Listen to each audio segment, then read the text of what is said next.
Hey, what's going on, everybody? It's Lloyd Briggery from Team BreakIN. I just want to say what's up. I'm coming to you live from the break couch in my home studio. As you can see, I got my art ambiance behind me. A little Neil Adams, a Lee Weeks, Kevin Goodner extraordinaire, little Ji-Wook Moon all the way from Korea, boom, right there, and Uncle Rags Morales, with Greg Hildebrandt action with the Adam Kubert. Anyway, that's just, wait, there's Senior Figueroa up there. There's another Ji-Wook Moon production, and that's an original Lloyd Briggery. Yeah, this is where I take my breaks.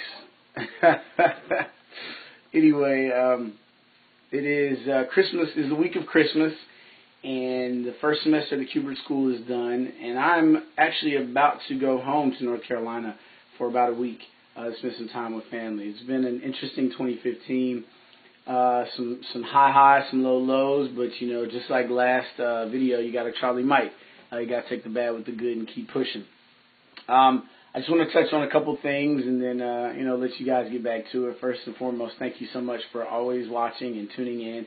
Thank you so much for all the support on social media. Be on the lookout 2016. It is about to go down. I'm working on interior pages as we speak, and I'm getting prepped for a convention out in Long Beach in February. So it'll be my first convention as a solo act. So, all your thoughts and prayers are welcome. All the words of encouragement, any words of wisdom you guys got out there, hook a brother up, because I'll be going for it. That being said, I got an opportunity, I think 2 weeks ago, to meet one of my heroes in the comic book industry. And I got to say, it's more than just somebody that I've admired. It's this guy's at the top of my number. He's number one on my list. He's my number one guy that I'm inspired by, that I admire. I don't call anybody an idol.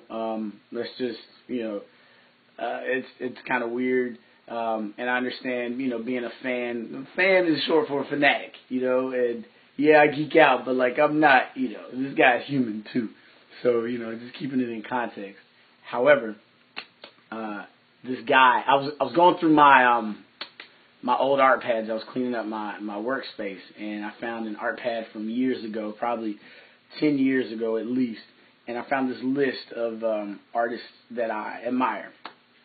And sure enough, this guy's at the very top of the list. I mean, he's always been at the top of the list ever since I discovered Sin City, 300, then going back to read Dark Knight Returns, then Dark Knight Strikes Again. If you don't know who it is by now, then you don't know comic books.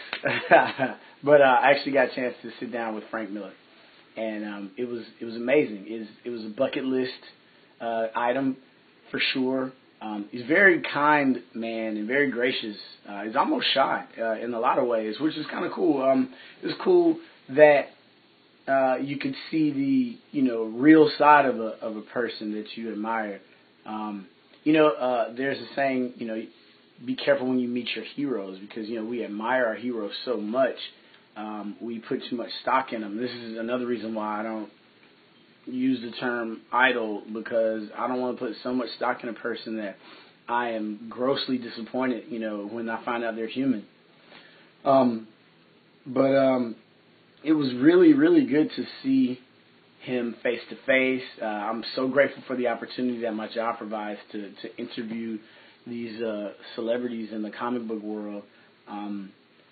He taught me a lot in the 1 hour. I think we were together for an hour and a half. That's how long the interview lasted. Taught me a whole lot, and really just affirmed and confirmed a lot of the thoughts that I had on my own. I understand, that meeting wasn't as meaningful for everyone as it was for me. Yeah, that's part of the job. It's just, for me, he was my number one guy. And I got to say, meeting my hero, I was not disappointed at all. So I think I'm in the small, percentile of people that meet their heroes and they're well pleased. One thing for sure that I pulled away from the conversation is something that I think all the fellas, Dropper, Ernesto, Damien, Aries, one thing that we all kind of touch on that Frank really just nailed home for me is if you have a notion to do something, do it, and do it how you want to do it. Okay, you may win some, you may lose some, but you did it and you did it your way. Put all your heart and soul into it. He literally said, this is a quote. He said, "If you think you're overthinking it, you're not." Well, it's good because we artists, man, we overthink and we magnify things in our minds, and every little detail counts, and it's good to hear it from a guy who has transcended the comic book world into the mainstream media and pop culture. It's great to hear him say that because that's how we all feel. Like I said, he affirmed a lot of things that I had in my mind. One of the most important things that he did say, and this is what I want to leave you guys with today, is he said, my question to him was, just kind of, I asked him to talk a little bit about working for publishing companies as far as, their content and their characters versus doing a creator-owned thing, because he's been largely successful at both. And he kind of took that and really focused on the creator-owned aspect of the question. And he said, if you're going to do your own character, the very first thing you must do is to know yourself. And he paused, and you could just feel the weight in his words. And pretty much what he was getting at is, first thing is nobody's going to beat you at being you. No one can. People can try to imitate you, but they're not you. They're not with you 24/7. You are. You're with yourself 24/7. You get that, right? Okay. The other thing is you're not going to be good at being someone else either.